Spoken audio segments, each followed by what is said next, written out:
Hello and welcome to the next episode of the PowerLess podcast. In this episode, I talked to Caleb, Matt, and Kevin, who are 3 out of the 4 members of the band Pulses out of Virginia. We chat about their new mixtape that'll be out the same day that this is being released, November 21st, Pulses Pack Volume 1. It is much bigger than a deluxe edition. It's not quite an EP. We get into all of that. There's some remixes on it, some originals, a cover that they did that was put out through the New Metal Agenda compilation last year. We get into all these different things. We talk a lot about the original songs. There's 7 originals, I believe, on this. We break those down, as I've done with the band numerous times, lyrically, songwriting-wise, background, all that good stuff. We talk a little bit about the music industry. We talk about the algorithmic push. And the differences and all that, and their intent on trying to stay true to themselves and create music their way. We talk about politics. We talk about their socially charged song, Untitled Three. It's the 3rd one of a series that they've kind of done in this vein on political issues, which isn't something the band puts a lot in their music, even though they talk about, and I've seen them at shows, talk about how that's clearly at the forefront of all of their ideologies, and they represent that very well in their live shows. So we kind of get into why Kevin decided to write the lyrics in the vein of this one, in that way, again, in the light of the political reality we live in the United States and in the world. We talk about, they taught me about, I clearly don't spend enough time on social media, I guess, Laminar Flow. I looked it up after we discussed this and did not realize it was such a thing that people talked about on different social media. I was totally out of the loop on that. So we talk about that. That song's one of my favorites, along with 3. But all the originals on this are fantastic. They're really giving everybody essentially a full release prior to their next album cycle. So it's absolutely fantastic. I really enjoyed sitting down with them to chat about this. We were also on stream recording when Zoran Mamdani was officially announced as the winner of the New York City mayoral race. So you get our reaction there. I clipped that already and put it up online, but if you haven't seen that, you'll see that towards the end of the episode. That's kind of a fun little thing. And of course, it was just great to talk to these guys. Matt individually has been the person that has been on the show the most ever. He was the 3rd episode, I believe, whenever I did this, and we've done 3 episodes total with Caleb, Kevin, and Matt together. So this band is one of my favorites to talk to, and it was absolutely fantastic to be able to sit down with them for almost 2 hours and chat about music and life and New York City mayoral race, even though none of us are from NYC, and everything in between. It was absolutely awesome. So make sure to go check out Pulses Pack Volume 1. You can find it on Bandcamp. You can find it on all your streaming platforms. Make sure to follow the band at PulsesVA on all socials. Their website is pulsesva.com as well. You can find all their other links where they're going to be playing shows, what's coming up for the band, etc. there. And I really hope you guys enjoyed the episode. If you want to get in contact with me, easiest way is to just go to thepowerlesspod.com. That's where you can find newest episodes, both audio and the links to the YouTube video versions. It's also video on Spotify. You can find socials. It's all at the PowerLess Pod. If you want to join the Patreon, it's $2.50 a month, less than half of a cup of coffee, which don't go to Starbucks right now, but at other coffee shops. And so it would really mean a lot to me if you supported there. If you're a routine listener or want to just support independent media, I'm hoping to do some on the ground stuff here soon with some stuff that's nearby me in the Illinois area. Or also, we also have a merch store that you can check out. There will be a link to that at the website, thepowerlesspod.com. People have been buying some of the merch lately. There is an Abolish ICE shirt I put out recently. There's also one with a guillotine on it.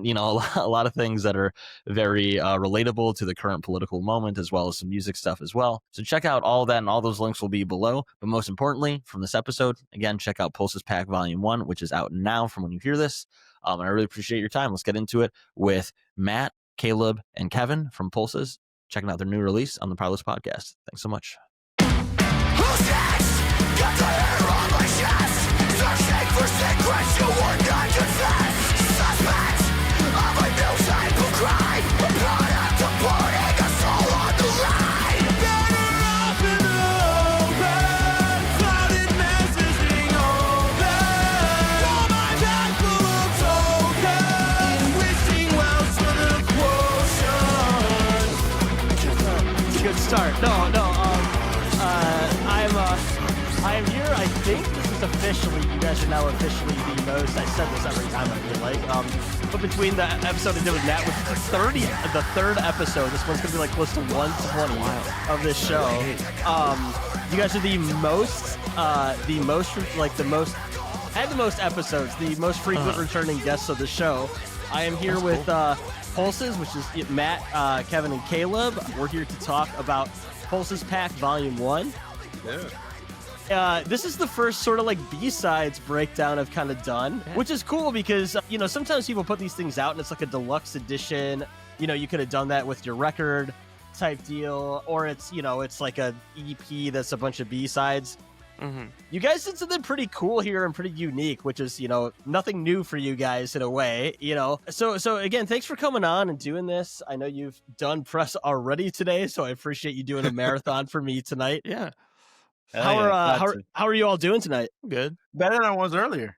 It's good. I'm glad to be doing this. Yeah, no. Yeah. Shave myself off from the 9 to 5, Yeah, I know how that goes. I do it like a 6 to 6, so I definitely feel that in some ways. But I cut it off like 20 minutes early so I could get home and relax before I did this for a little bit. So thanks for letting me get out of work early, guys. I appreciate it. But of course. Absolutely. Like I said, we're going to talk about Pulses Pack Volume 1, which I wanted to ask a few broad questions on this kind of idea, because I do think you guys are doing something that's, as I said earlier, a little unique, but also at the same time, in the streaming era, makes a lot of sense to do. You've got a few songs on here, I guess mostly just Lap Dance and Sold Out, that you had obviously released prior. And Sold Out as a single. Lap Dance is part of a compilation for the New Metal Agenda, which you guys know I write for and do some editing for and things like that. Yeah. I guess if you guys want to just tell me overall, what was the thought process of doing this? I think if I counted right, which, for a teacher, I'm really bad at basic things like counting and math. You guys have 7 original unreleased songs on here. Yeah.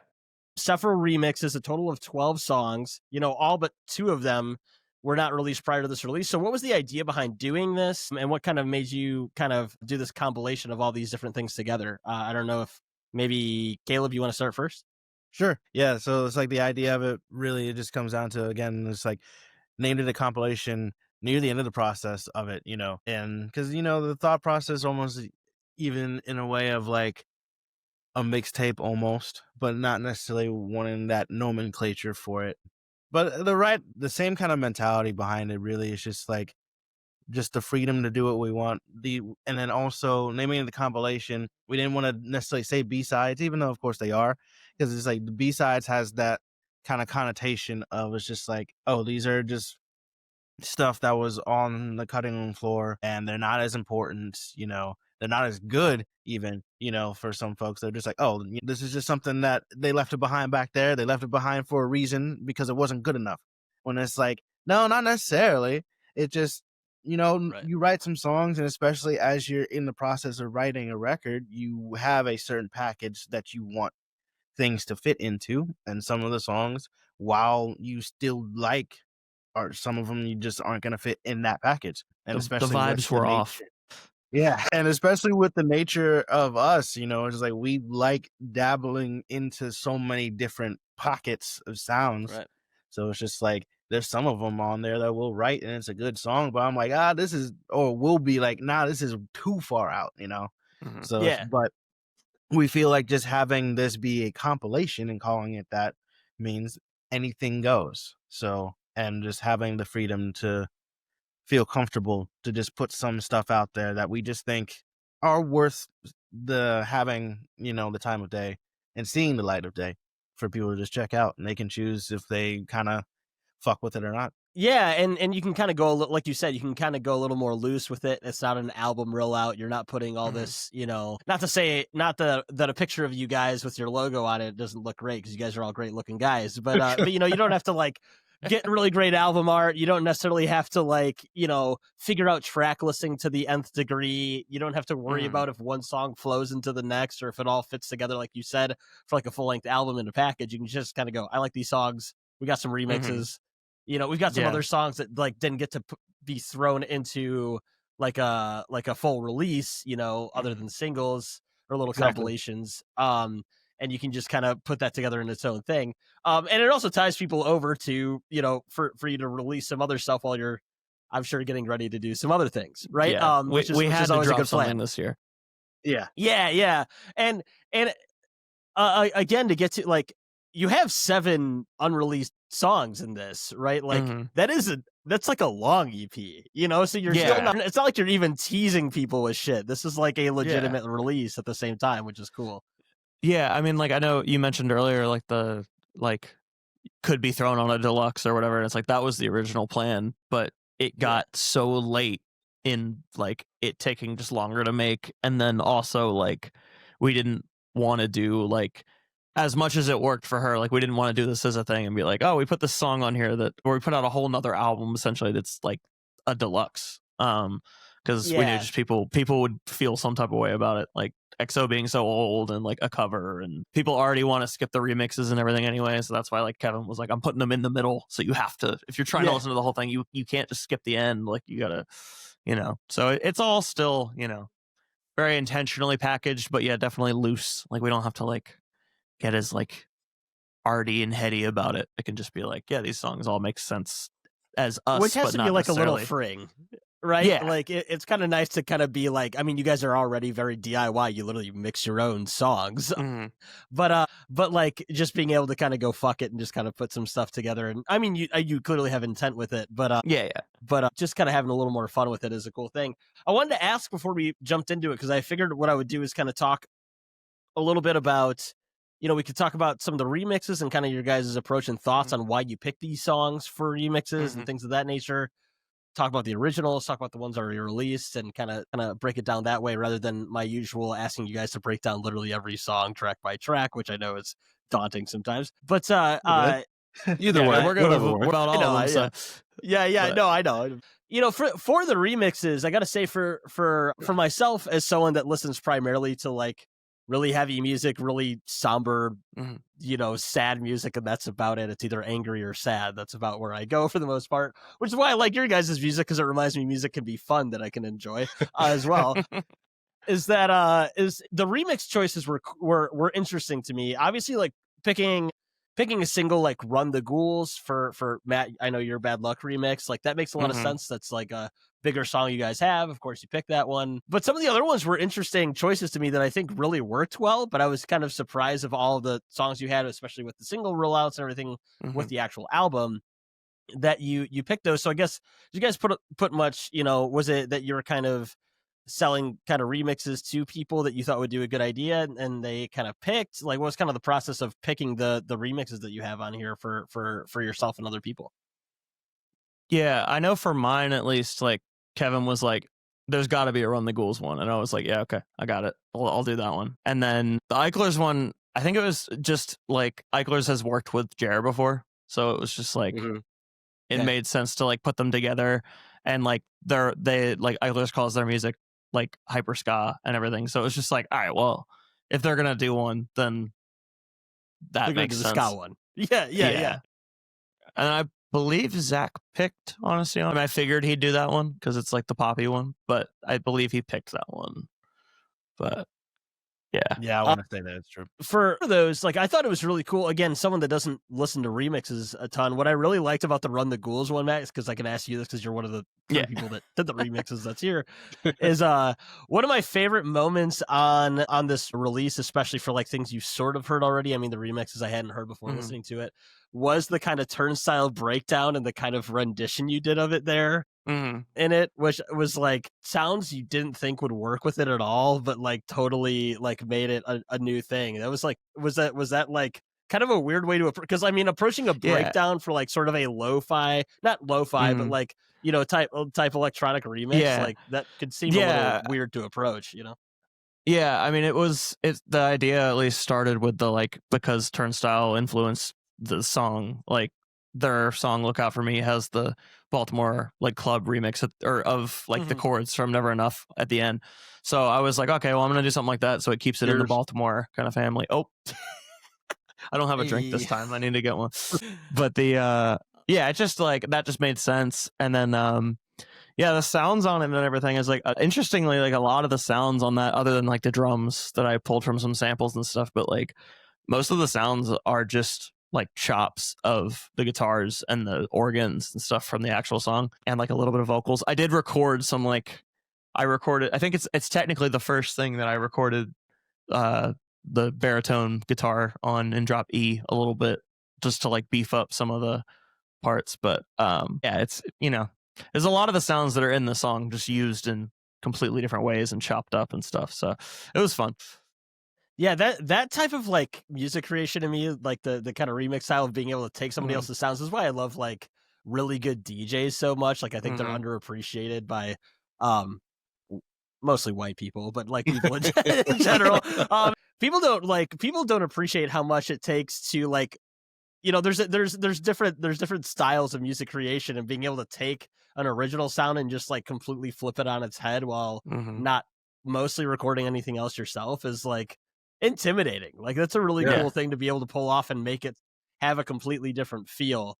I felt that way. I liked all the remixes. I think like honestly is like an somewhat, I mean this is like a great remix, but like when you have a popular song, I feel like it's maybe a little bit easier to kind of throw, or a little more, and what's the word I'm looking for? It's a little more like conducive to songwriting to be able to come up with something behind it with melody and all that. With them phones, when like you're doing some of the, you know, they're throwing in some of your parts of like some of the like rapid screaming and like kind of heavier moments like over some of these beats. It's like the ingenuity there, I could never, but that's why I do what I do and people do what they do, right? But no, those were really, really cool. I think the Run the Ghouls one was my favorite, but all three were really, really I appreciate awesome. that. For the other two released songs, before we get into the other two, before you were kind of rolling out the originals from this one, you know, Sold Out, we've talked about before. Maybe revisit it again, because I listened so much to your full length, and sometimes like some of the singles just don't show up in the algorithm, as you guys know, or like, you know, I'm an album guy, so then I strictly will listen all the way through or whatever.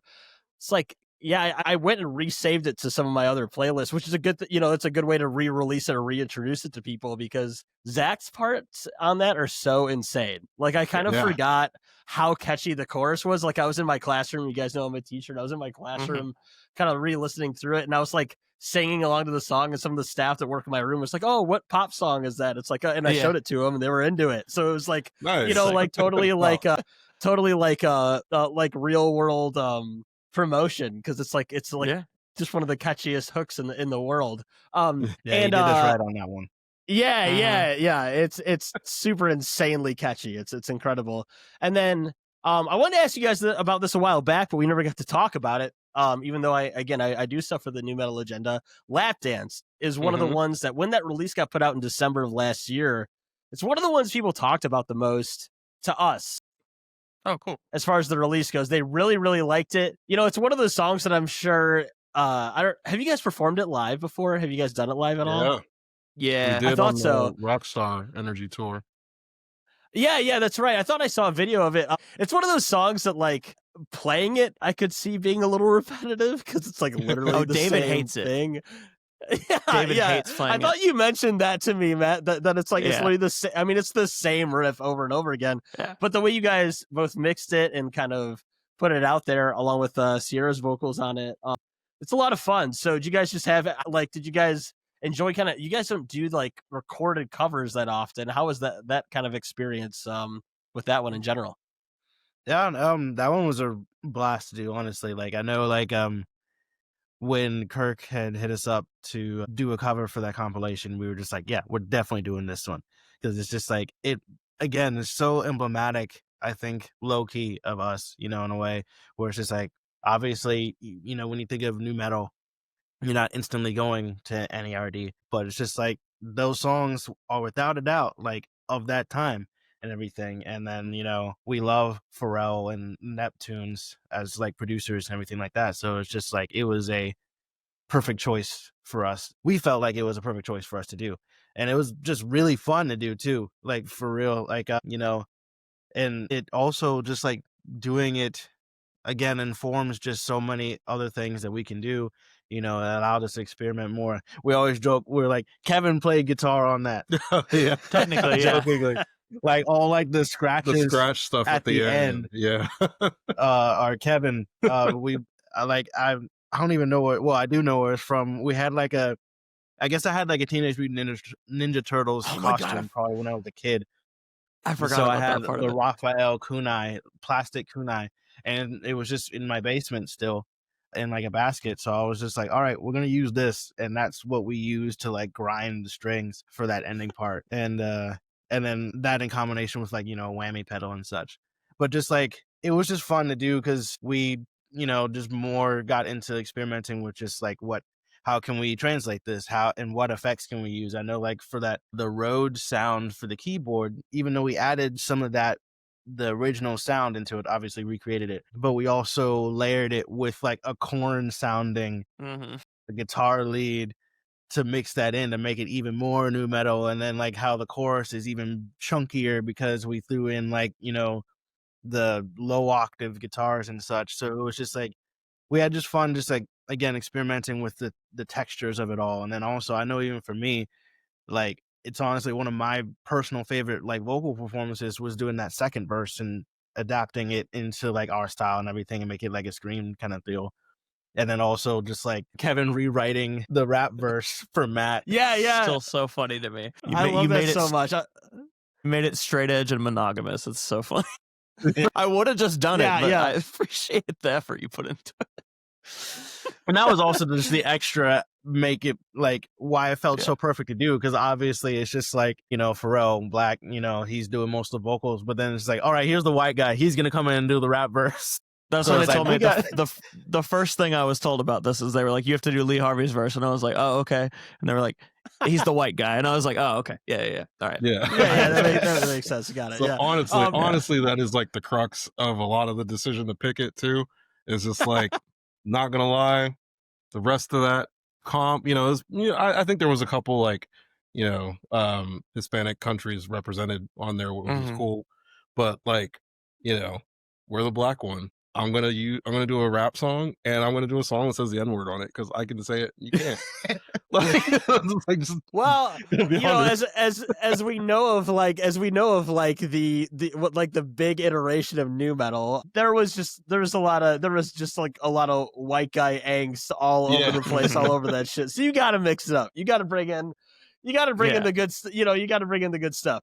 But no, that cover is fantastic. I hadn't listened, I had listened to it obviously in December when it came out and listened to it a few times, and your guys' was obviously my favorite on it. There were some great like big songs, but I always like when people kind of pull out a different, like one that's not maybe like the top tier like single release of a nu metal song or whatever. It's not System, it's not Limp Bizkit, whatever. Yeah.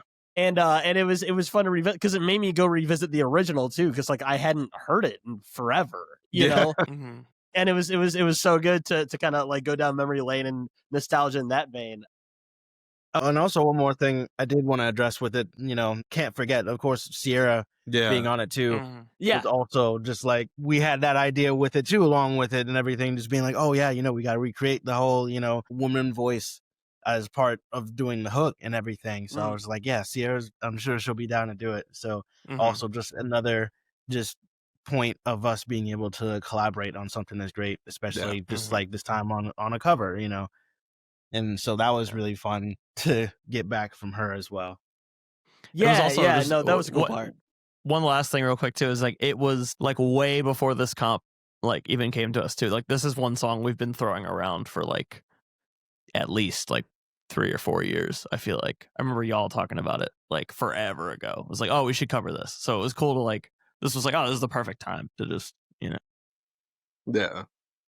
Yeah, it wasn't even like Kirk hit you up and then you guys were like, we'll do this one. It was something you kind of had in the back pocket for a while. Yeah, it was like, oh, well, now we have a reason. Let's do it.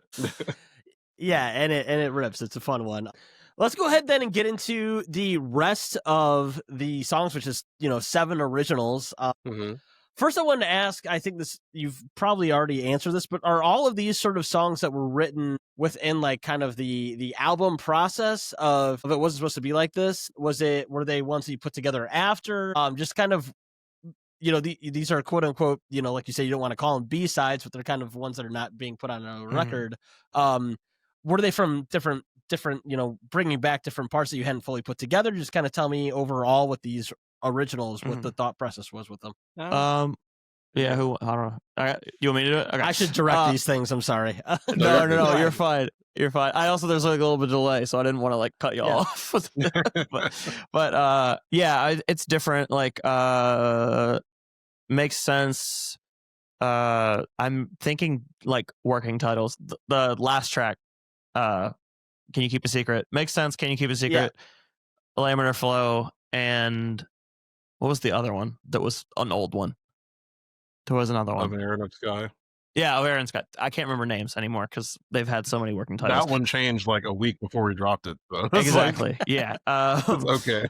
Those four were ones that we didn't put on. It wasn't supposed to be like this, which is funny too because Makes Sense was actually on it until like right before we finished recording. I feel like because it was going to be in Aska Unk's place, and then we were like, we need a poppier one. Let's swap them. So that was like a last, like not a last minute change, but like the last change. I feel like to the record. And also, then- as an aside to that, it's kind of jumping ahead. Makes Sense was also a song that I wrote for my own purposes. Like I wanted to do It's your usernames on several social medias. That's why I was going to ask about that. Yeah, so it was, again, jumping ahead, so I can explain a little bit more if you are asking. But yeah, it was for a solo project, so I was just like, I still want this. So that was also part of the reason why we took it off. But yeah, you can go ahead. Sorry. Yeah, we stole it. Oh no, I was gonna say then. Then 3 and Elijah Wood were for an idea that we had that we didn't end up doing, and then This Planet was just another one we wrote. Like those 3 were all after the record came out, so those were like Okay. with a little bit of retrospect on like the record existing already and everything. So Yeah. So basically, kind of half and half almost of stuff kind of that was left on the shopping room floor. I don't know what I was trying to say there, and new ones in between. Yeah, You can tell my Cutting room brain's floor. Cutting room floor. Thank you. Yeah. God damn it. Anyway, all right. I'm gonna go through track listing wise and just kind of good. go through and just talk through each one of these. So first, of Aaron of Sky is one of the ones you said you had written within the album cycle, kind of or the album writing process.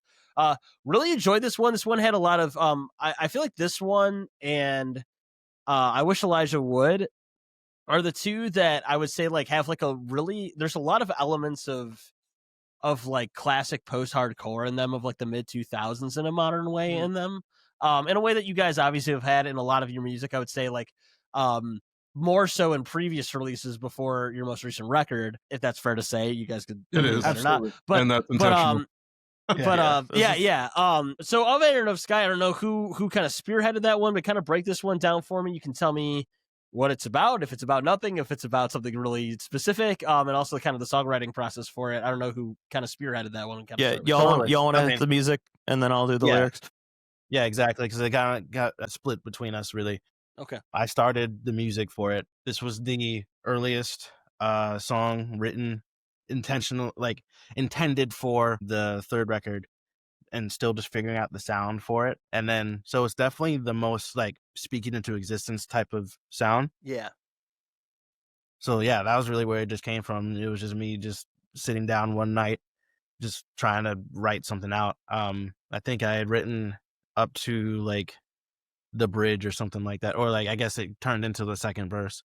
I had written up to that point, and then I think Matt and David kind of just like, completed it really from there. I think, yeah, that's pretty much it. I think generally. I think that was it, because I know David wrote some of the drums, because originally Kevin was like, I'm changing these, and then you didn't.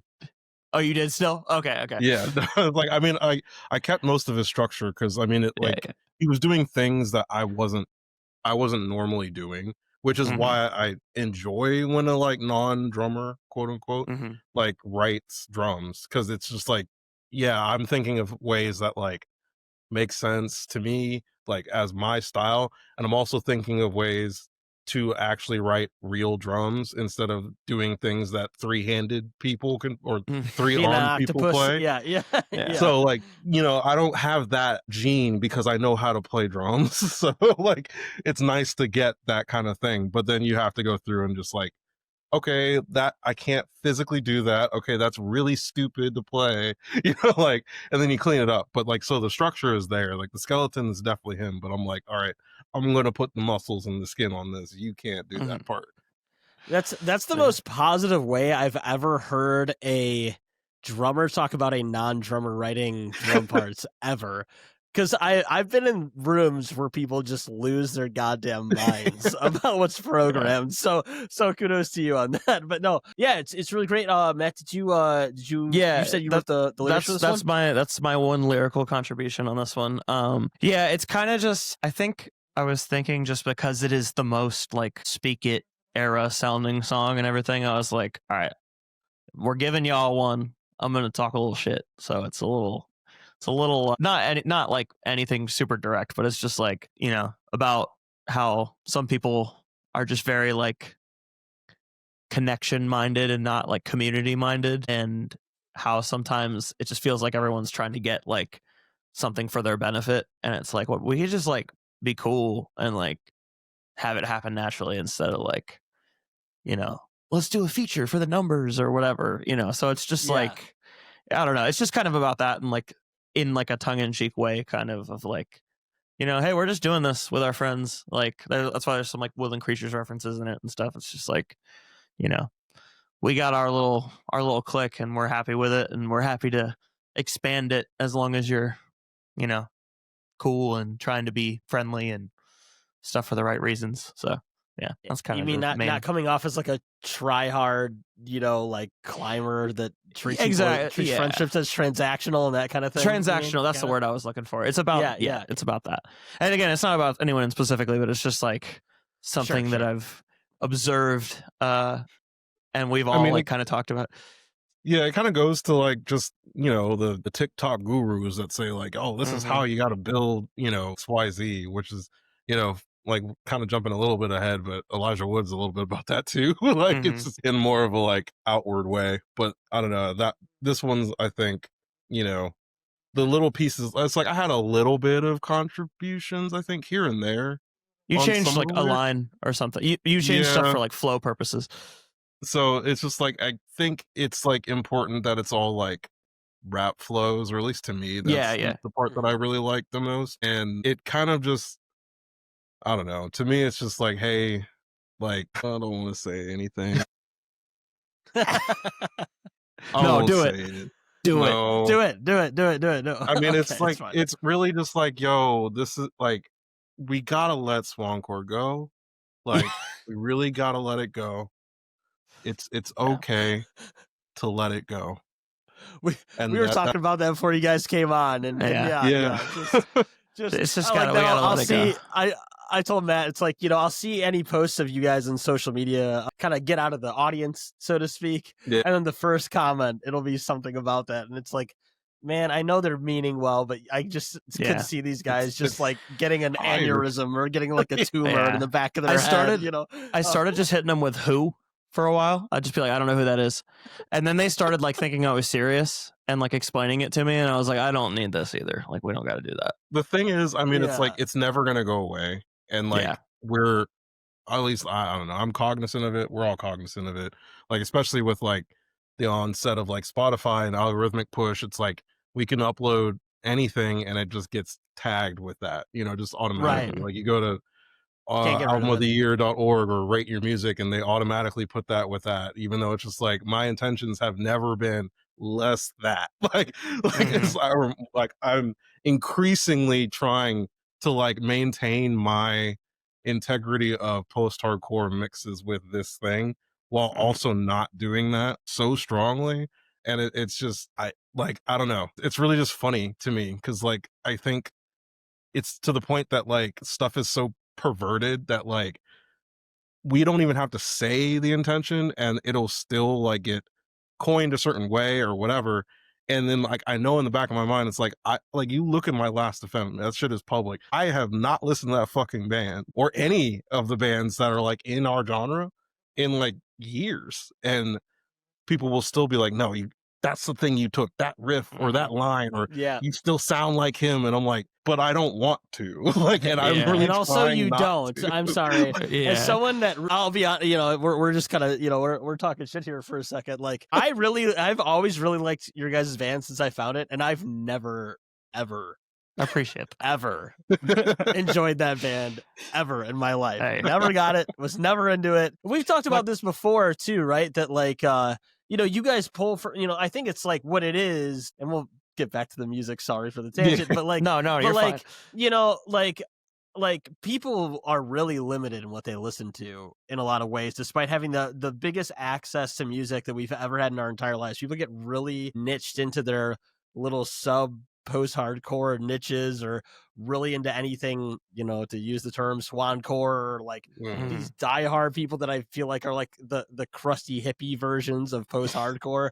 And it's like you know, it's just because you don't listen to genres outside of this that you think that's the case. You know what I'm saying? Exactly it. Because like go yeah, ahead. Go ahead. sorry. No, you No, go, no, you no. go ahead. I was just gonna say, like, that's what the second verse is kind of about. With like I mean, funny enough, the only thing that's lifted from anywhere else on that song is the Vince Staples flow on I was up late night scrolling, I think is what I changed it to, but it's from one of his songs. It says I was up late night balling. But the purposely putting a triplet flow on a part that's talking about how that's the only thing that people know about hip hop nowadays is throw a triplet flow on there, and then it sounds like rap music, and it's like, okay, like that's cool, but that's not. It's not everything. It's not everything. You're not pulling from much there. Yeah. Yeah. So, and it's like Kevin was saying, it's like there's a lot of rap flows on this song, and that was like intentional as well, to just be like, you can listen to other stuff and pull in from it, and that's what we're doing, and that's what your favorite bands are doing, but like you don't get that because you don't listen to other things. So yeah, I mean, it's good to pour out a little bit of I can be haterade, more you know? direct about it just for them, even with their own fan base. It's just like they dropped a track with George Clinton on there, and motherfuckers were just like, "Who is George Clinton?" And like, damn, this dude sucks. I'm just like, damn, your own fan base doesn't understand it, and I'm just like, I don't want that for like my own shit, you know.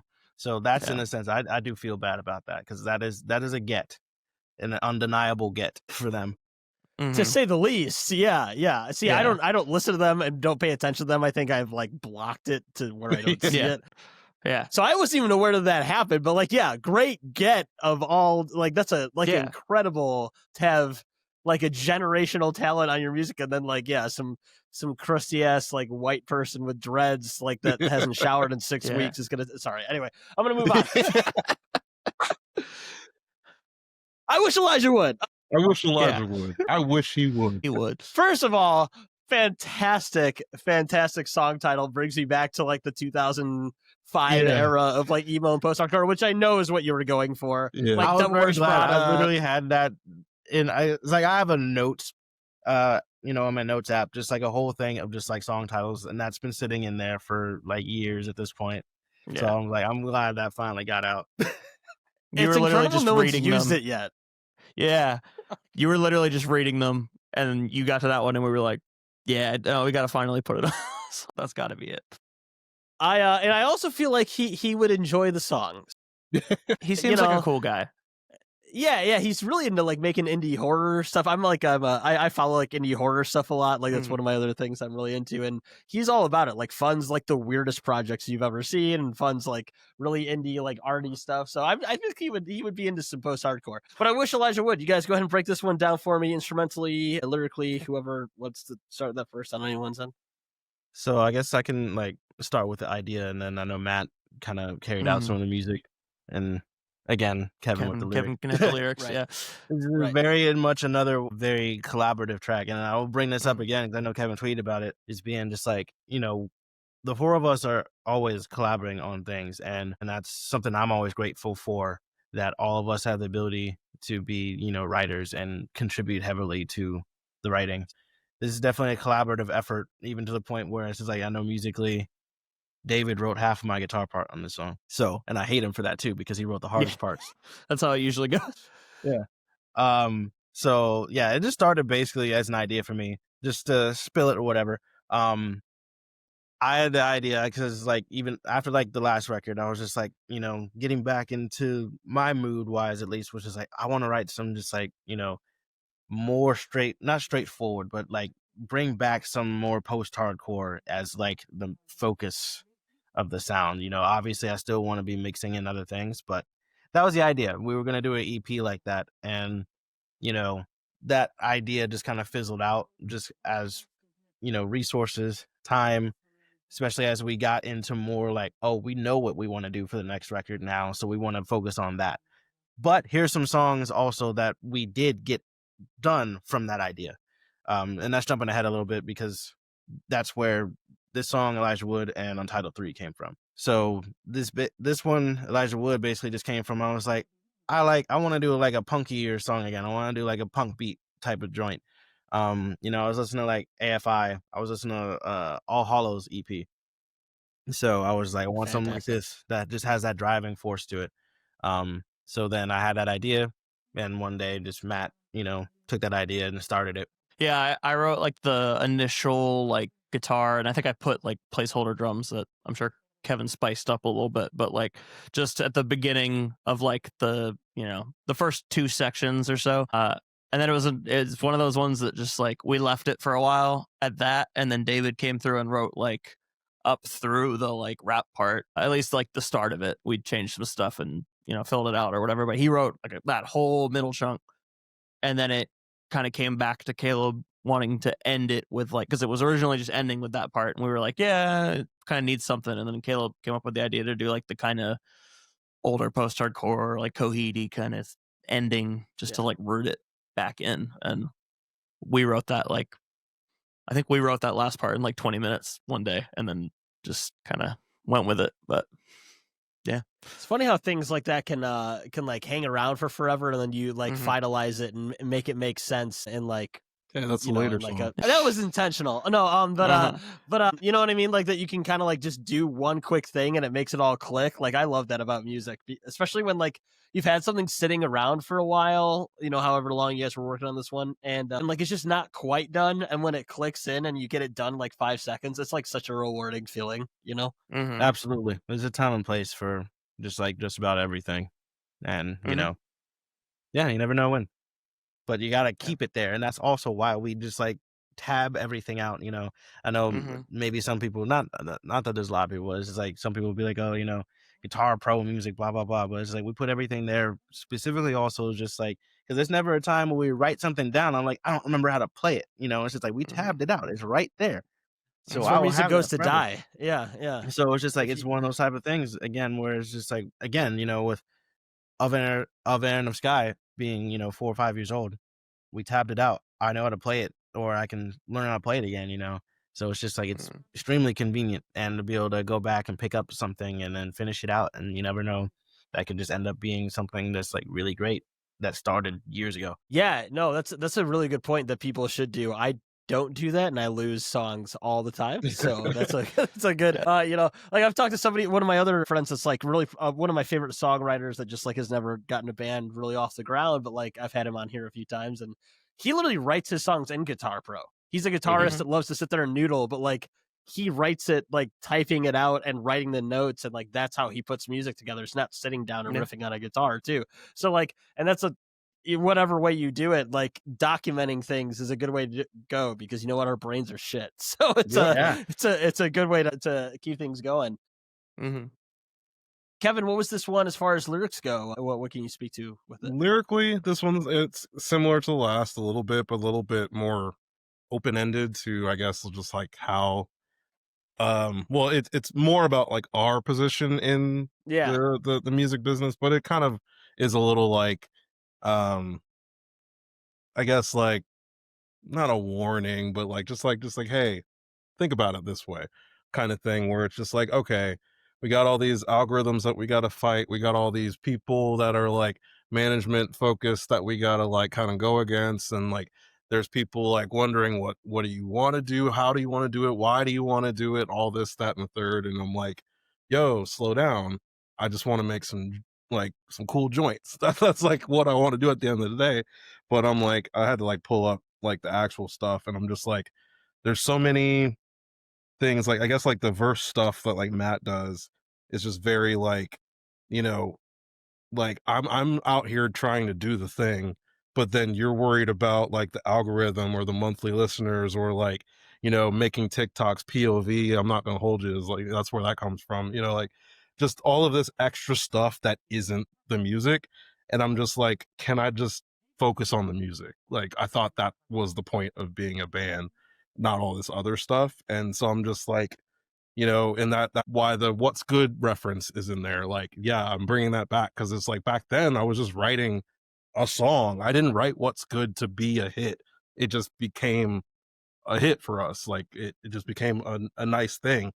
So I'm like the end part, like who will make it in your eye? Like what's gonna be the one that's like gonna be the thing?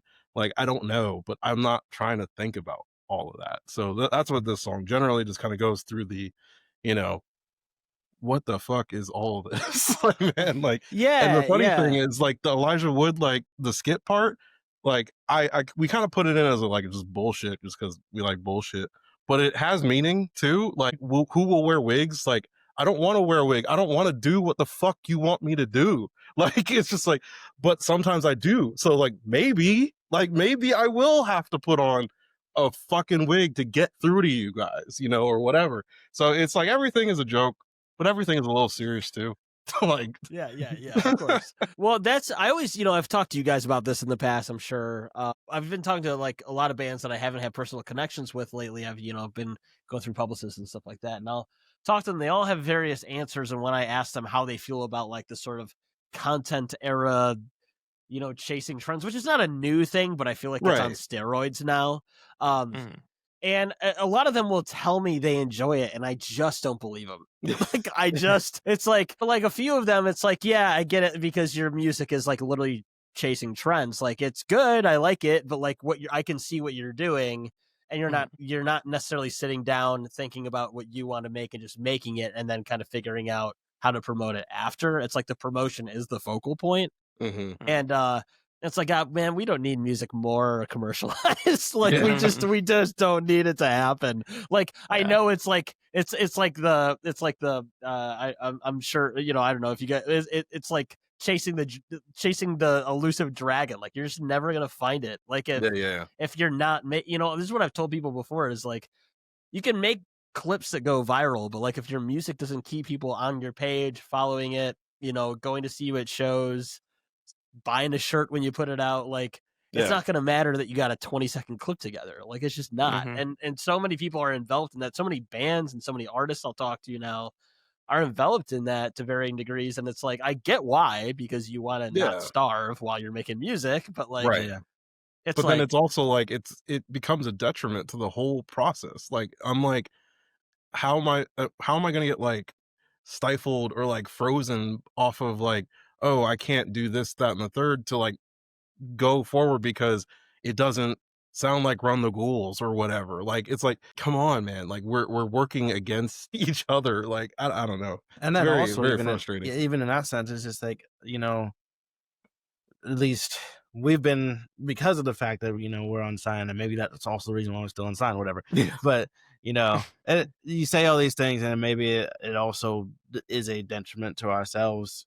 But it's just like, you ask me to write another Run the Ghouls. If that's not coming from me in the first place, isn't going to sound as genuine as that first one did. Probably not. Unless I can figure out, another way, or if I can get there on my own. Like it's got to be kind of from my own volition of I want to do this, then then maybe you'll get something out of it, or you can find another creative way to do it. But it's just like, I don't know, I just don't want to go into things intentionally doing that. It's about intent, and it's just funny because like I will never forget, and that intent conversation we had with somebody really changed the whole scope of it, at least for me, for this and for like the next album. And it's just like people will speak on what did you intend to do, or like what is the intent of a project, and then tell you that's not what you should do. And I'm like, but that's your intent, not mine. My intent was to do this, and I gave you this, and you just didn't like it. But you can't like change my intent or say that there isn't any. It's because you didn't get it. My intent was that, and there it is. And so it just kind of like made me realize how much like, people have always said it, but like once a song is out, it is not yours anymore because they will put whatever context they want to put on it, whether or not they like researched how you feel or how you thought or whatever.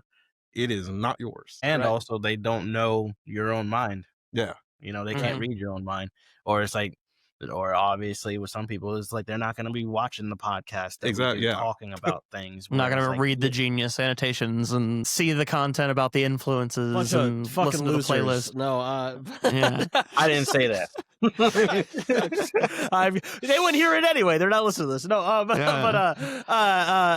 kidding. Obviously, I understand everyone's listeners to varying degrees, but like, no, I think intent and I don't know, as someone who's like, I'm someone that makes things about capitalism all the time, but like when people want to turn art into commodity and just streamline it and endlessly like reach as opposed to like making something unique for you, it's like that's when you're ironically maybe not going to make it because there's 10,000 other people already chasing the thing as opposed to doing their own thing that they're good at and that they love doing, and let the chips fall where they may. Like that's what art should be. I mean, if we lived in a better world, you could afford to do both at the same time a lot easier. So you also get it.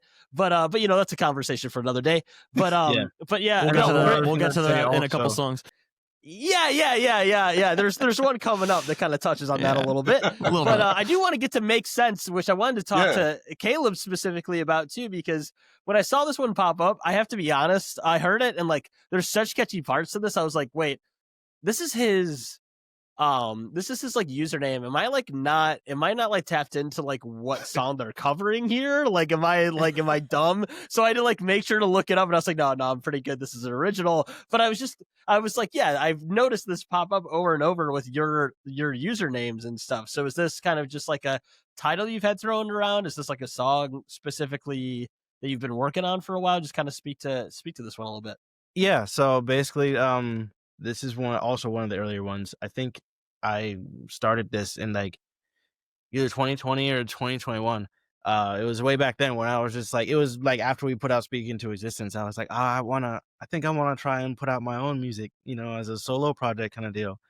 And I wrote this song. So it was like I wrote like all the music for it.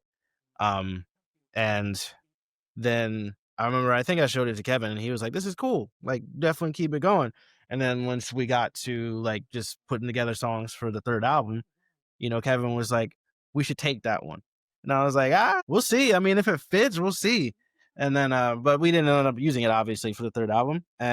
But he was just like, we should put it on here so it still exists and everything. So, and then at this point, really for me, it's just like, I'm busy with enough with pulses, and it's always also another thing for me. It's just like a solo project isn't that important to me in the sense of, anything I write that's like really good, I would rather just be pulses. And I'm grateful that everybody also is, because of the fact that we do so much variety, that it can fit into it, or we can make it fit into it. So yeah, I mean, I'm glad that it exists on here now, because at this point I don't see myself in any time in the near future necessarily doing anything solo. Really, the only reason I want to do a solo project is I just want to play drums on something because I like playing drums. But yeah, so that's why it's called Make Sense, because I was just like, all right, if you're gonna take this from me, I want to at least have it be my name. Yeah, no, that makes a lot of sense. So did you with the final product, did you do the drums and everything on it yourself as well, or was that Kevin? No, everybody still played like the normal roles for it, pulsified and everything it like that.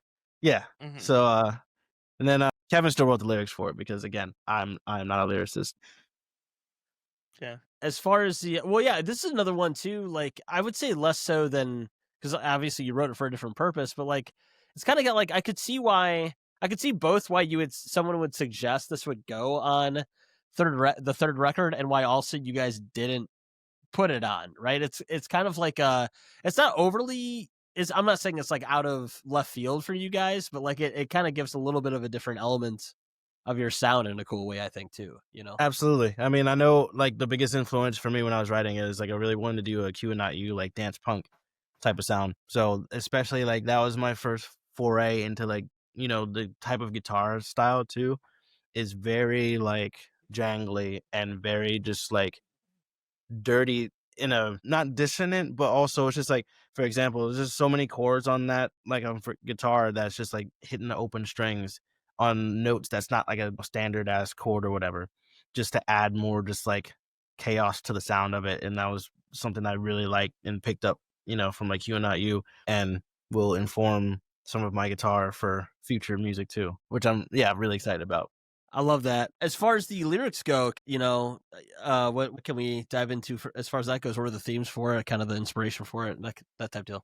It's a lot of the same, honestly, but like in a kind of like, I guess like a simpler way that's like not so very pointed to us, but it's just like, I don't know, just motives, I guess, is like been the thing that's, I guess, commonly on my mind these days. Just like why do we do the things that we do, or like why does anybody want to be a creative in a world that doesn't really like embrace that anymore, at least at the level that We we're got at, AI for that now. We don't need.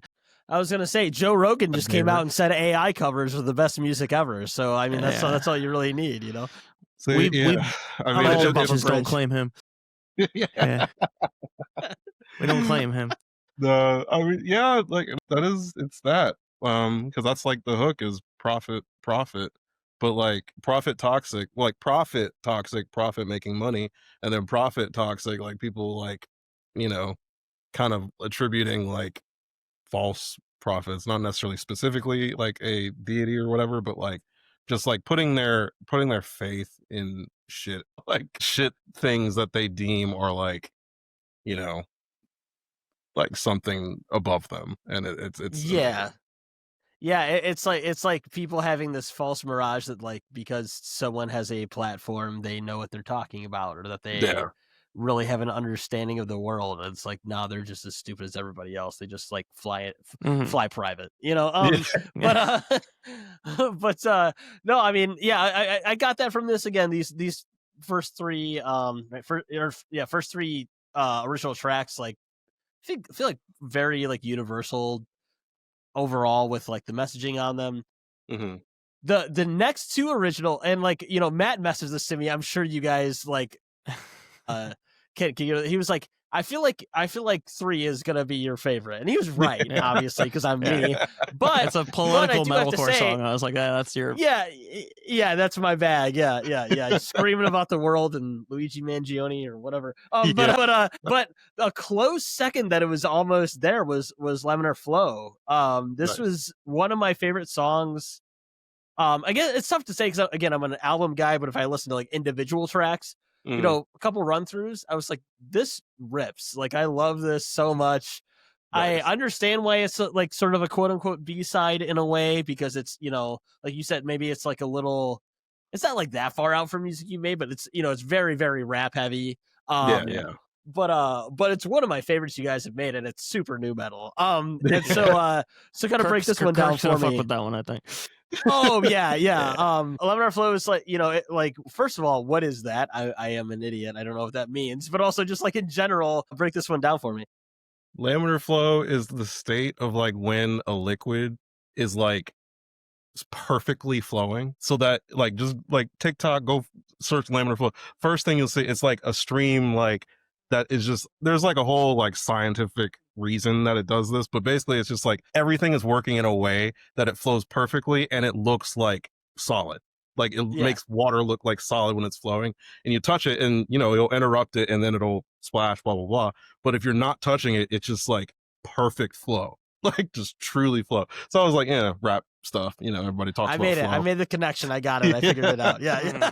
No. So I don't know. I love it. I think it's like a crazy, awesome phenomenon that it's common enough to happen in nature naturally, but there's like some sort of like kind of glitch, man-made element about it that's really cool. I don't know.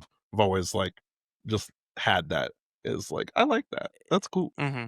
Yeah, and you're the verses on it are they're just so fun. This is like just such a fun song. Like thank you. I'm glad. This morning I was like tired. I hadn't slept well, and I was like, I gotta listen through this. I'm gonna listen to this whole thing again at least twice, if not 3 times today, because I'd like to do that the day of whenever I do these recordings. And I ended up putting the song on like 3 times because I was just, like, before I moved on, because it's like, I don't know, it's just like such a groove, like especially in the morning, like. you know, you're chugging down some energy drinks trying to get through the day, and it's like, this is just fucking fantastic. This is so fun. Do you gotta pull this one out live. That's the only thing I gotta say. We cannot. You gotta pull it out. No, you gotta do it. Why not? Why not? So I'll talk about the music really quick because it's mostly David and he's not why, here. Anyway. So David does this thing. Drop pedals are fine. It's fine. It's not even that. It's not even that. So I wrote the one riff that and I threw. I was like, this is never getting used, but I like it, so I'm throwing it in the box. And then he came through kind of like he did for Elijah, and he just wrote the whole thing. And he made it a round, so it like does like one instrument plays something and then it moves to the other one and they play something different and then it moves around the 3 string instruments. He was very like intent on like when we were finishing it and everything. He's like, the structure has to stay the same because it's a round, and we were like, okay, we got it. Like it's so it worked. But he does this thing sometimes where he just writes without an instrument in his hand, and tracking this song was not fun. For Caleb and I don't know about how it was on drums. For us two, at least, it was.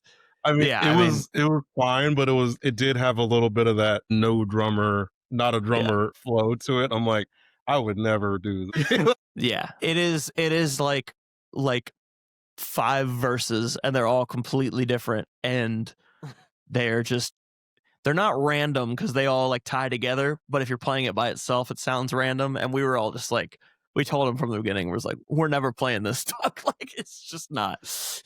I'm gonna advocate for it, but right, maybe we can do whatever. Maybe we can do like a remix version of it or something. Kevin can just come out and rap it or something, and that'll be the just do some double drop D guitars and just play a chug and rap over it. Fine. That's fine. We'll find some way, maybe. Or like you can do the.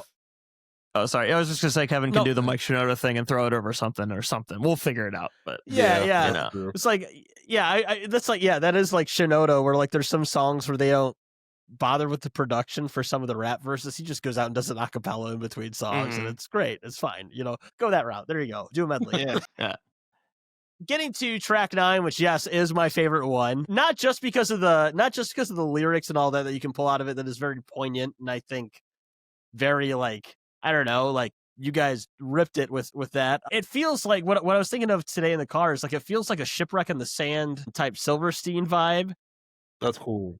I've never thought of it that way, but I see what you mean. I appreciate that a lot. That's like arguably my favorite record from Dead Reflection probably is, but like that's probably like that was like the record that got me into the band. It wasn't. It wasn't. Makes sense, it wasn't Discovering the Waterfront. Yeah. It was that record that really pulled me into the band. Like I heard it and I was like, for whatever reason, don't know why, but like it kept popping in my head when I was listening to this. And then you go a little heavier with the breakdown with it and all that kind of stuff. But go ahead and tell me, first kind of talk about the music with this one, because again, it's very like post-hardcore, but it goes metalcore. Like there's no ifs, ands, or buts about it. It's a heavy song. And then we can get into the lyrics a little bit. Yeah, I mean, I can start musically. It's like I started this one and wrote like the skeleton in like 2 sessions, I think. And then like, I know Kevin, I think you edited the ending a little bit, made it longer. And then you added those little like double kick kind of things to chop it up a little more. But which is still a single kick. It's still a single kick. It's just a double single kick. Yeah. No double kick. But yeah, it was just, this was another one for that, more post-hardcore EP we were going to do. And Caleb was like, yeah, let's just go ahead and do 3 because shit's not getting any better. Let's just do it. And I was like, well, we went. But it ties into every election. So it's like Untitled 1 was written in 2016, so it was like right before the first one, and then Untitled 2 was right before it came out in 2021. And that was started right before the second one. So with this one, started writing it before the 2024 election. And I think Kevin wrote the lyrics like pretty much either like a couple days before or a couple days after or something like that. Yeah. And luckily it's all been great since then, Yeah, great. Planes. Sorry, go ahead. No, you're good. But it's like, the original one's in drop D, 2 is in drop C sharp. And I was like, I don't want to just do drop C. Like that's boring to just go down 1 more. So I did the like Bad Gabe, like B, and then standard from A down. It's one of my favorite tunings. Yeah. Yeah, this is the first time I've actually written anything in it, and I was like, oh, this is kind of fun. Like to do things in it that aren't just it makes you like write a little different, right? Yeah, a lot of octaves and trying to take some of the ideas from it and everything. And then we got to that, like, I always thought of it as kind of like that like genty kind of breakdown is like kind of old issues-y, like like Black Diamond's era issues-y. And then so that was the whole first session that I did on it, and then the second session, because they all have to end with that big dramatic, whole ending part. And that was, I wrote it either the day or like during the week of the Aaron Bushnell. I'm saying, I can't remember. I'm bad with names, but Aaron Bushnell. It was that week at least, and I was just like, like just frustrated with everything, and I was like, all right, this is the time to do this now. So it's not anything, I don't think, specifically in the lyrics referring to any of that, but it was just like that was the channeled into the instrumental of just the like constant like just beating the shit out of the guitar, playing those like 2 chords, which was fun to track because we literally were just like Caleb was like, yeah, it doesn't matter if it like bends out of tune or whatever, it's just it's kind of the charm of it. Yeah. And at least I was just gonna say, like, tracking wise, I wanted it to just be like descending into chaos and be as noisy as possible, kind of deal. But and the only other thing I got on the music is just that whole ending. I mean, there's a lot of like production stuff I added throughout the whole song that I really like, but the whole ending, I was just like, I'm gonna like on Untitled 2, I added like strings and piano, and I was like, I'm gonna go full orchestra on this one. So I did like full woodwind section, full brass, full 2 string sections, piano, like effects and stuff.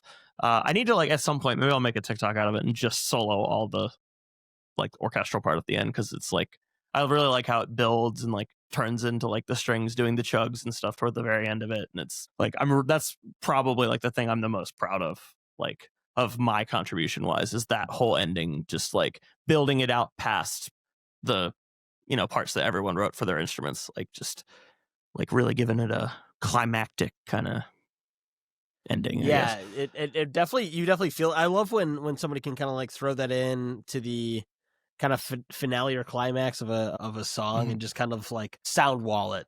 Like that's always a good approach to especially like a more emotional, poignant song. Like you don't always have to do that with like a fun, groovy venture, but like this one, like just like make it to where like there's not an inch of like EQing that like covers anything up, right? Caleb mixed it perfectly.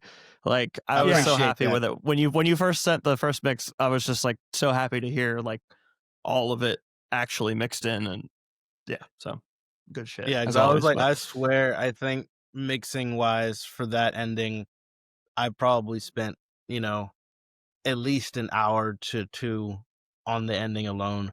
I'm sorry. So I was just like going through everyone. I was like, oh man, this sounds amazing. I love this, but I'm just like, fuck.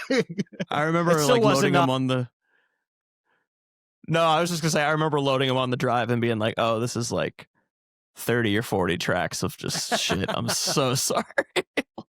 But again, like I was saying earlier, it's just another point of, it's just like, even though this is something different, this is a learning point and a learning experience, even for him, of course, being able to do all this. And then for me on the mixing side of things, and just having the experience of mixing in this whole orchestra and trying to take the elements that, should be more forward facing. And then obviously there's just some parts that are going to have to be the more textural things. So. Yeah, and it was cool too for me, just because like I went. No, you're good. Last thing I got about it, then you could. But no, you're fine. You're fine. It's like I went to school for like music composition and stuff, and we did a lot of like arranging work and everything. So this is like not the first time I've gotten to use that since graduating, but like one of the first like extensive, like, okay, I'm doing a whole orchestra and all that. So it was just like, that was the it was cool to like flex that a little bit, I guess. Yeah, I feel like as tough as that's got to be, I don't know, would that be harder to mix, or like the Loafers of the White Sox vocals? Because that one took you I remember a while. talking about that, and you were like, I almost lost my goddamn mind. So I I will say probably Loafers is probably still harder, only in the sense of people care more about vocals, unfortunately. Right. So it's like, if you don't get it right, then people are gonna be like, this fucking sucks. but it's just like, you know, at the very least with an orchestra, again, with the nature of the orchestra, and I know at the very least for myself, I'm glad to have the experience as I was an orchestra kid. I, you know, grew up playing viola. Um, so at the very least, I have an idea of how things should kind of sit in, or, you know, in the orchestral sound and everything like that. You know, of course, I Yeah. know that the violins are going to be the main melody, you know, viola's got to be the one that's kind of backing it up, and, you know, et cetera, et cetera. So that experience at the very least informs that a little bit for myself. But so, yeah, I would say probably Loafer is just a little bit harder, just totally because vocals are more touchy. Well, and that song was also insane. Yeah. Yeah.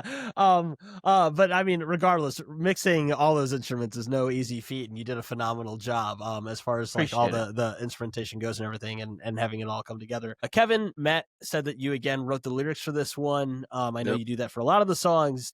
This one felt, you know, I know "Speak Less," I feel like was the last. Not that you guys didn't touch on some like social issues and things of that nature that we discussed for the full lengths, but Speak Less was like where you kind of did a little bit of, I would say, more poignant social commentary in a few of the songs. This Yeah. one kind of feels like a return to form with that a little bit. So just kind of break this one down for me a little, because there's a lot in this. There's a lot of references. There's a lot of poignant shit in it. You know, to be I blunt. appreciate that.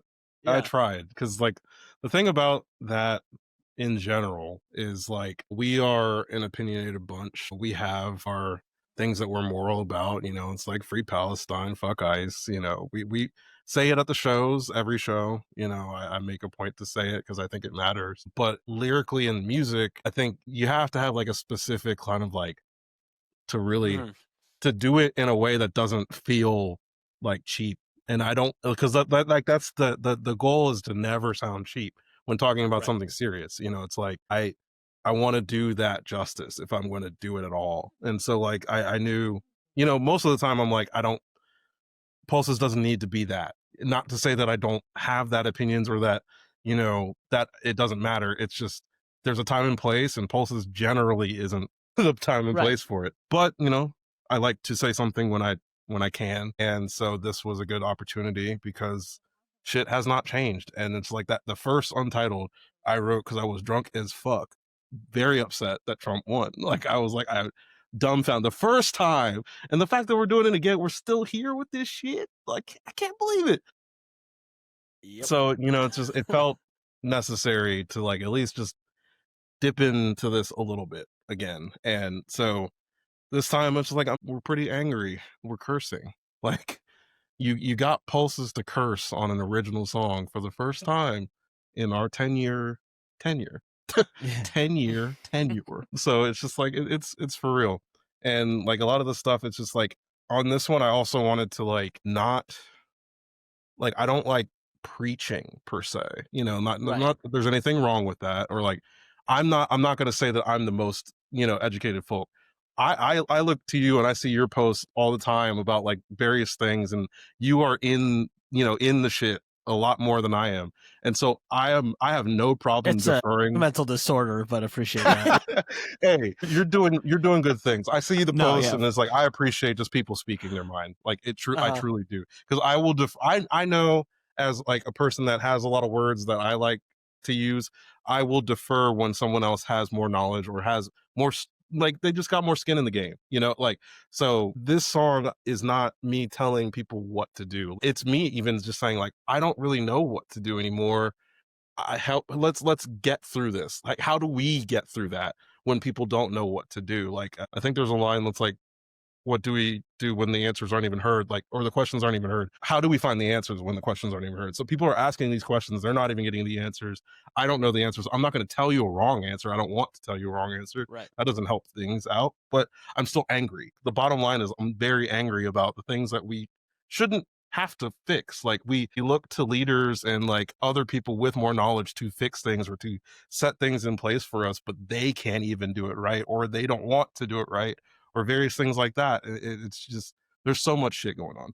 But all I know is I think I'm pretty fed up with it, and I don't can't say certain things on certain platforms, I'm sure, but you can kind of allude to a guillotine without saying the word guillotine. I'll tell you that. The Luigi line is personally one of my favorites. I'm glad, because that was also the thing too. It's just like, I'm not gonna do anything fully like entrenched in that. I have to make at least one joke. Like, if there's not one joke on the track, you know, everybody else did. At this point, I think you're allowed to. I think it's principle. You know, he put that line in the chat and was like, "Can we say this?" And I was just like, "Strays said worse. I think we're good." But yeah. Oh, you're fine. Well, we're good for as long as you need. You're I'll probably cut this out for the recording part, but like I sent a song over to Caleb that my band's been working on, that we have a feature on, and the same thing, we were kind of working on it, and then the stuff happened with Charlie Kirk, and I was like, this line says I want to bathe billionaires in acid. I'm not quite sure I need to. I'm not quite sure I should put this out right now. Right? Fun that was fact. the thing.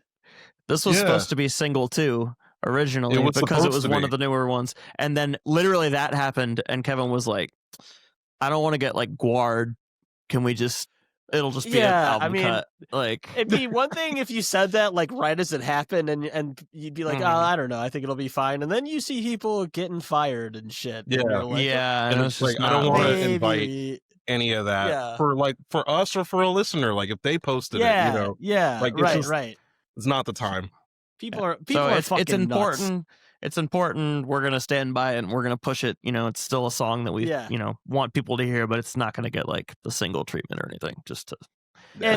And it helps that, like, regardless of the message on it, the song rips in and of itself. But yeah, I mean, like, I think all of it, like, it's one of those songs that, like, you listen to it and you're like, yeah, the instrumentation matches the intent of the lyrics like really well as well, which is cool. That it's like a collaborative song. It's not like one person seething and writing it all down, and it still kind of turns out that way. We're going to get to the last two. I got to say, This Planet Doesn't Have a Sun, It Only Has a Man on the Moon. This one I thought was really cool as far as the production and mixing goes. It had like some really cool sparkly tones in the guitar. Caleb, your voice really shines in it, and like kind of at least like the first iteration of it, the first half of it or so of it being like another more somber song where like, I feel like, on record, honestly, like your voice, like really shown in like that same kind of way. Kind of break this one down for me, instrumentally, lyrically. You guys know the questions I ask. Yeah. Gotcha. You can start with the music, Matt. Yeah, it's like this was the first thing that entered our folder after Be Like came out. So I wrote it like a couple weeks, maybe month after that record came out. And I wrote like most of the structure. And like I wrote, I think, a good chunk of your guitars, right? Yeah, I think the only guitar part I wrote was the bridge and breakdown. Yeah. The rest of it, he wrote all the guitars. Yeah, and I was really trying to like focus on that synth too.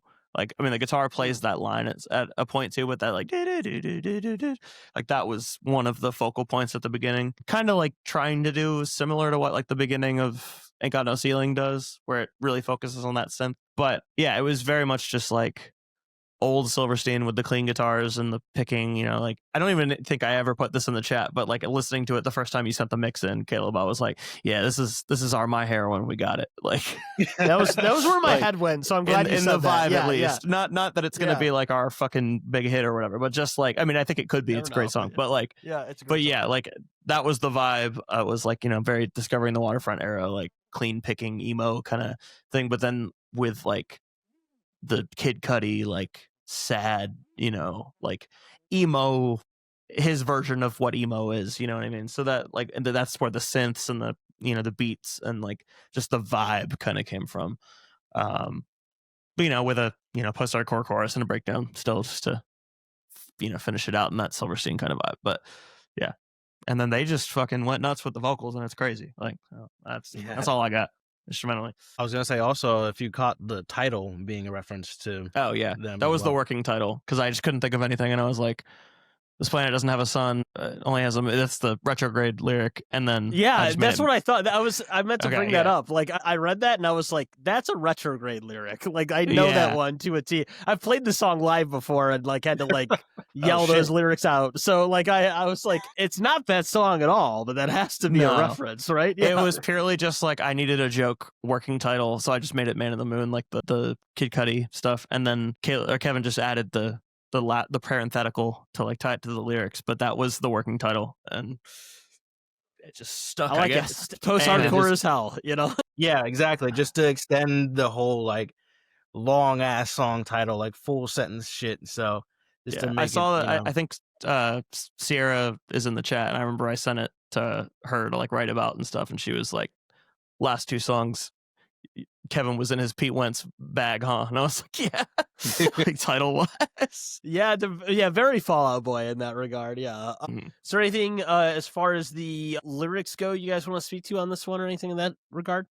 Totally. Yeah, no. So for once, I didn't write any of the lyrics, but it started with me in a sense. So basically it was just like a case of I liked this song a lot, and I liked the somber tone that like Matt had done, and at the time when we were like putting shit together for it and everything like that, I was like having a pretty bad low for myself, mental health type shit.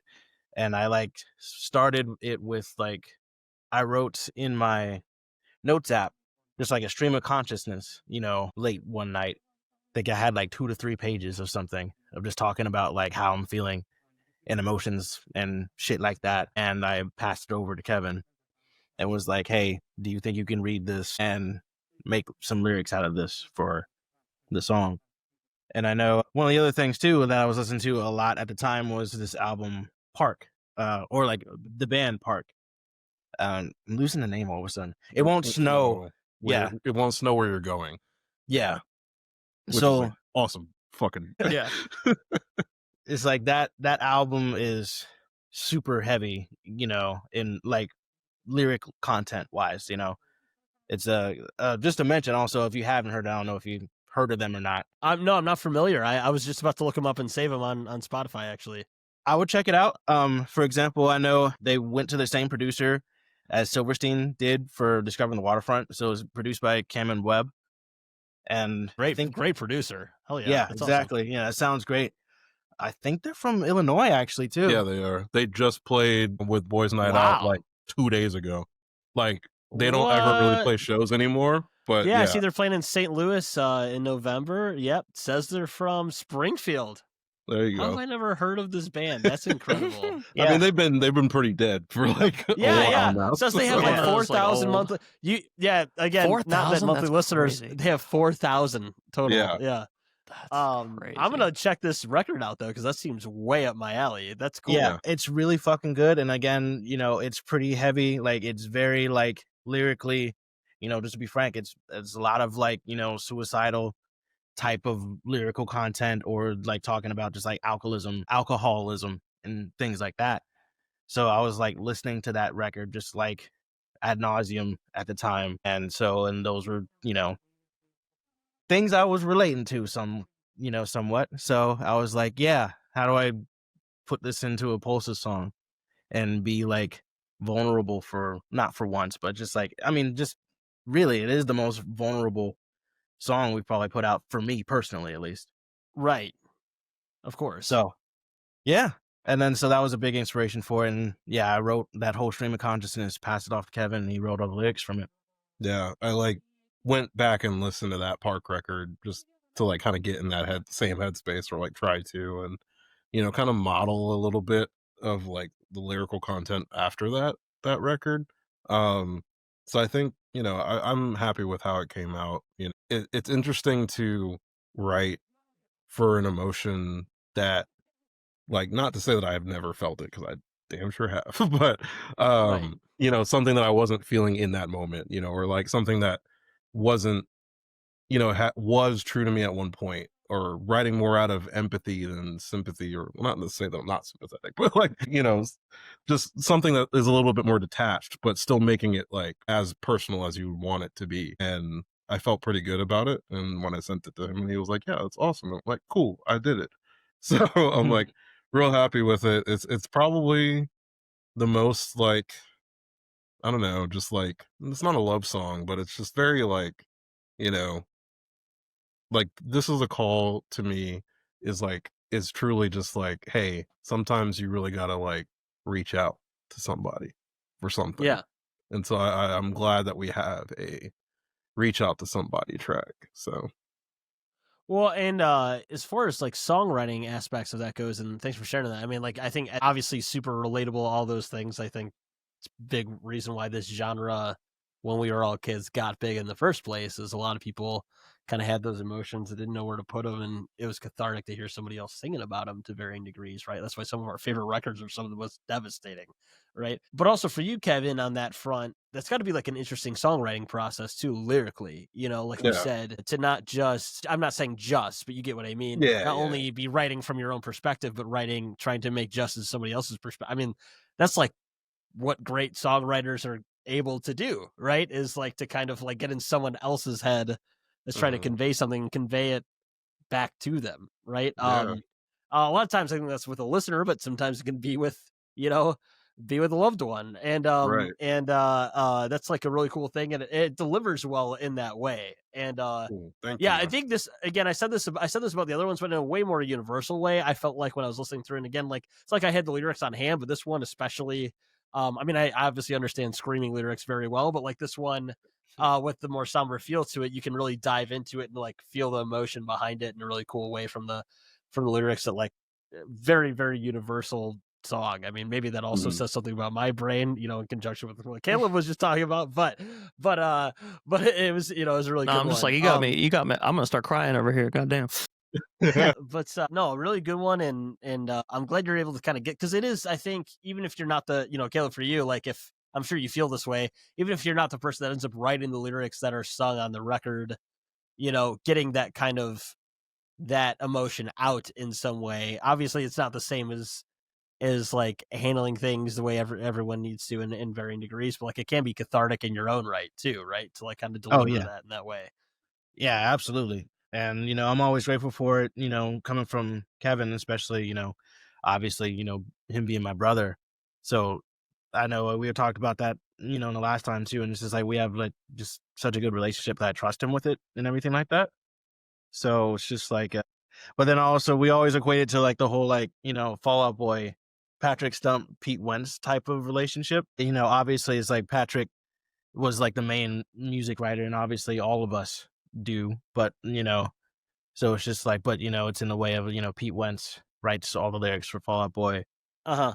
and I I'll give my ideas here and there for like something that a song could be about, but ultimately Kevin will be the ones that puts words to it, and yeah, it's a thing that I'm also just used to at this point, since we've been doing it for so long, Yeah, and it just feels comfortable at this point, especially because we share a lot of opinions and ideas and Right. and perspectives. So it's easy to get into that character, quote unquote. That's what I like about your guys' band too. It's so collaborative that you guys like really clearly know who's going to be doing what in any given moment with what you guys do, and it's all collaborative from the get go. It's like not a single project for anybody, and also like really seems like what everybody wants in a band. Like I always wanted that in a band, and it would always end up being like one guy, whether it was me or somebody else, had to like do everything, and somebody else was like, you know, everybody else was kind of playing live or whatever. It's good that like people kind of have their own agency in varying degrees with their releases, right?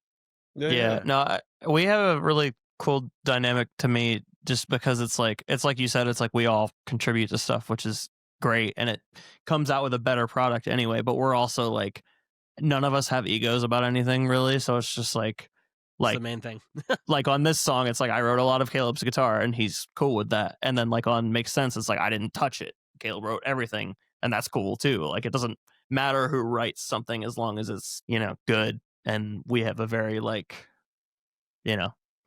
good relationship with each other to the point where we can just do that, and like nobody's gonna get like pissed that their idea didn't make it or whatever. And like, And I feel like it's just important in general. And it's just like not to pat ourselves on the back or in a way. It's just like that's why, I feel like we've been able to do this now for 10 years, you know, and Matt coming in at like year 8 or something like that. Yeah.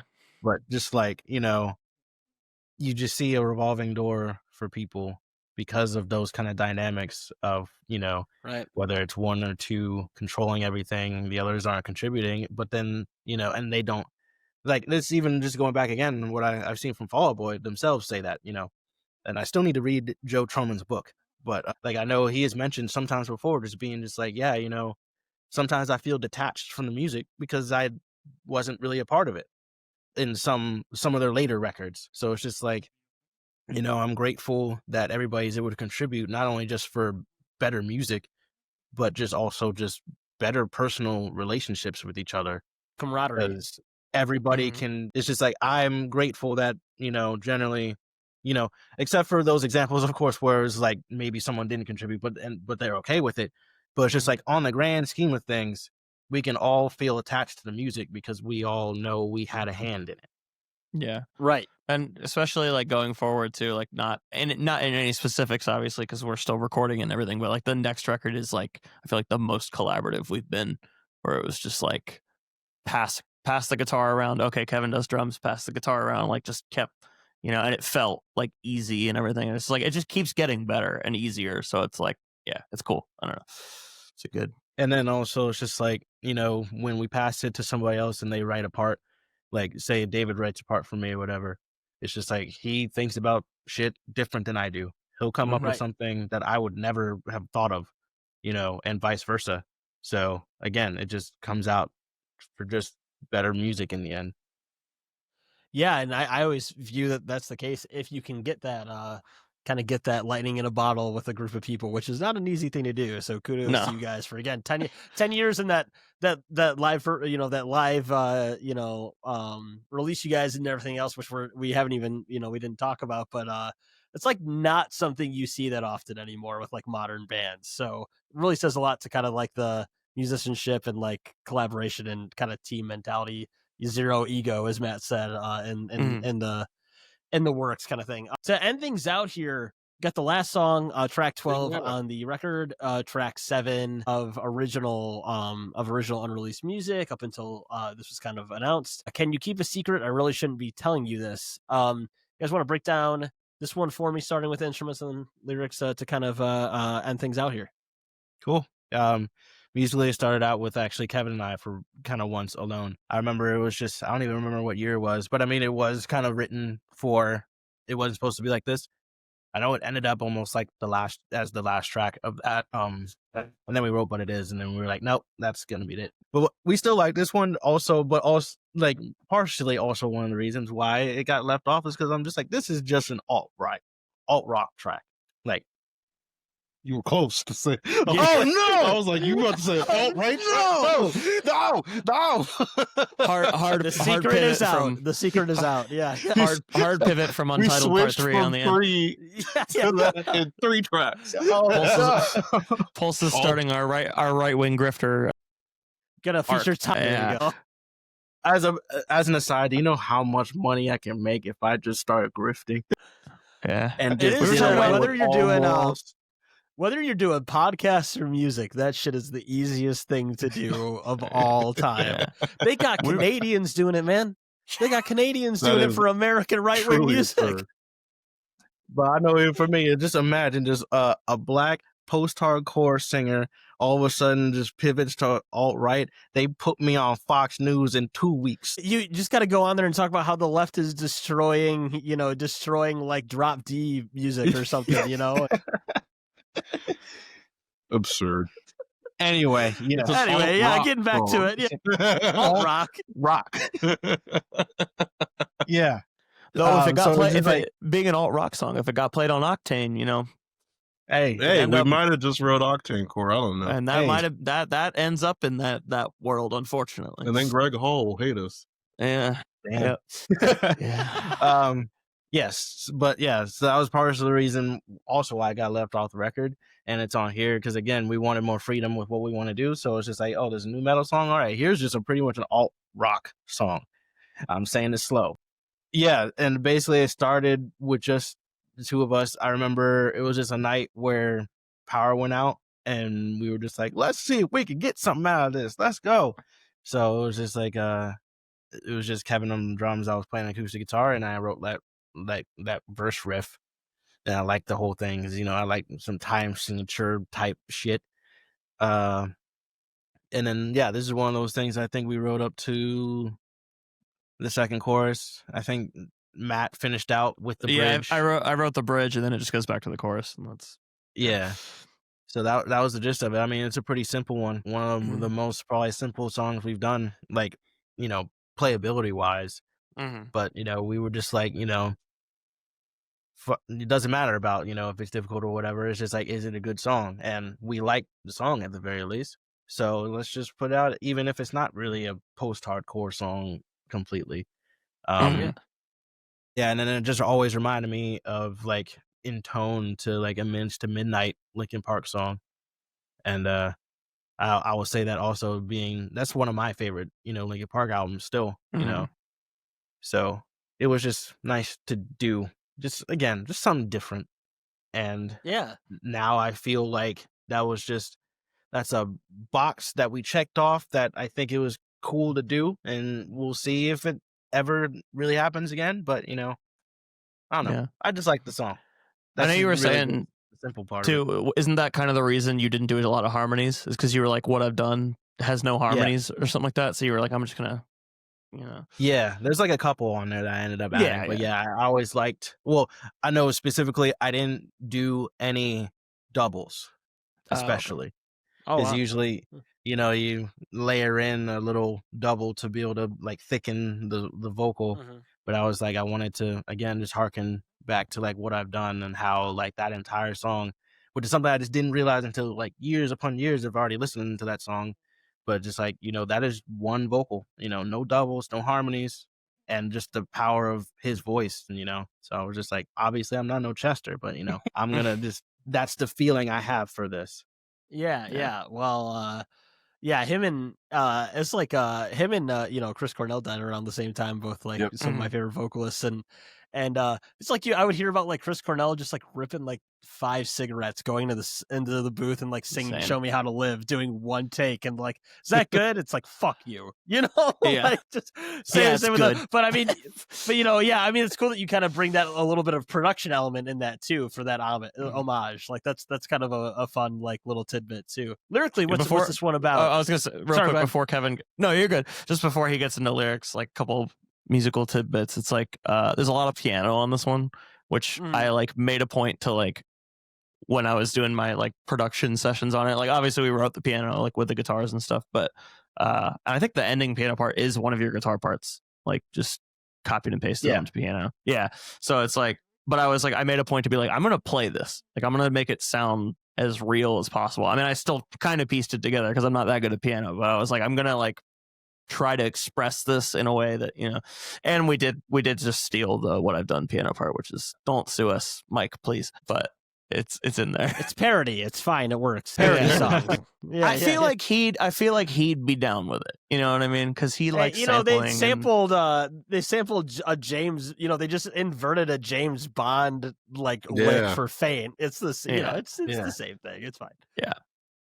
But yeah, it's cool. I mean, like they said, they wrote most of the instrumental, and then I just, I liked that. I'm in drop D on this one, and Caleb's in standard, I believe. Yeah, so it's like when kind of use 2 different tunings. Yeah, we've done it a couple of times, but this was one where I was just like, I literally just wanted that low note. So like when I fully come in with them, I'm just hitting the low D on his chord, and it's like I don't remember what note in the chord it is, but it's like a weird extra note, and I just love how it like sounds off, but like not that off. Like it's not dissonant, but it's off a little bit. Just Caleb, wait, tell them about the percussion thing real quick, because that's really funny. Oh yeah. Like so Kevin wrote like a little drum loop again, because we were like really inspired by Minutes to Midnight. Kevin wrote a little drum loop in Guitar Pro, like because while we were demoing it out and writing it out, and then when I got to like doing the mixing of it.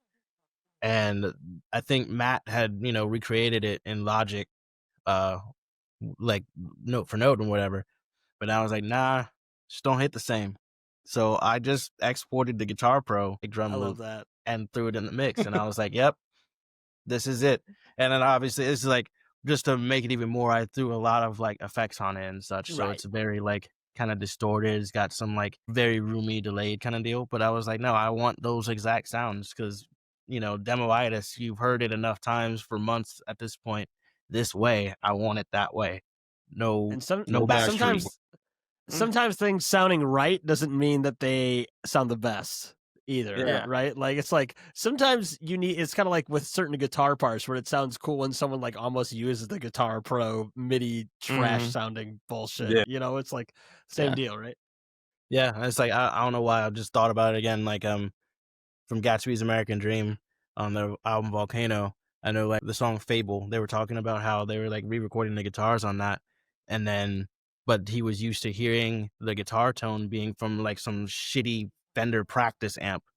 So then they were just like, all right, we're just gonna scrap what we just recorded, just throw that in there, and that's in the final track. Right. Yeah, no, all that's fantastic, and the song ended up great on that front. Just to kind of wrap things up here, Yeah. Kevin, just kind of break this one down lyrically for me, and we'll kind of end things out with that. This one, did you give me something to write about this time or no? Or did I just kind of like spawn this one? You just spawned this one. Yeah. I do remember. I feel at like the you wrote it very a least. while ago. Like this was one of the first ones you wrote lyrically for this. I feel like I don't remember. I don't think so actually, because I Was thought it? I thought we started writing it like when I was like kind of. I could be thinking of a different one. I'm probably Yeah. thinking of a different one then. Never mind. Because I remember specifically one of the things I wanted to do, like rhythmically, like for the verse was like I wanted to do like Janet Jackson on that one song. I'm losing the name of it. Oh, the nasty song. Yeah, nasty as hell. Where Yeah. she's just like, I want to touch me. The feel me, miscellaneous oh. on Shoot Poison song. Yeah. Got you. Okay, well then that makes sense. Okay, I remember a little bit more now about like, because that's why the song is still kind of like, I feel like this is our most like carnal song that we've like ever written. I was like, I usually don't like writing about like weird, well, I don't know, not that it's weird. I'm non-monogamous. I should be able to like write about this stuff, but I don't because it's like it's not comfortable for me. But like I don't know, it's just I'm usually not in that mode or that headspace, and I think like I end up writing a song that's kind of like about like a couple or two people having a problem. So that's why it's just funny. Hey, yo. Wait, we What? got to Let's interrupt. Someone go. just said Zoran Mamdani is new mayor? Yeah! Let's fucking go. Let's go! Let's Hell go! yeah. Mom Donnie. All right. Hell yeah. That's awesome. But yeah. So yeah, it's like kind of like a carnal song about like a relationship issue, but like kind of still being like in it. And that's what the skit at the end is like me and Taylor talking, but it has nothing to do with us because we're perfectly fine. But like, Right. I guess it just kind of ended up that way. I don't really know why, but sometimes there's no real reasons, but Things then just get it delivered the way ends- they are in the moment, right? Yeah. yeah, like, it is just that.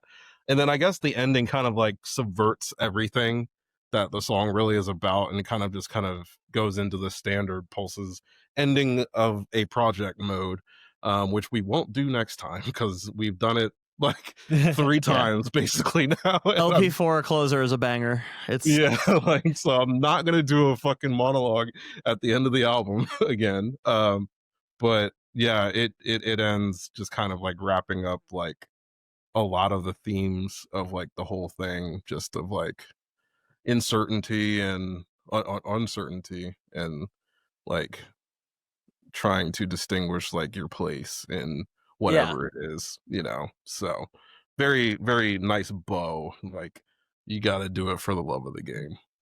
Yeah, absolutely. real. And a good way to kind of like wrap up the release and the record again coming out. I don't think I said this at the beginning, but November 21st is when this is all out. I think I had that date right.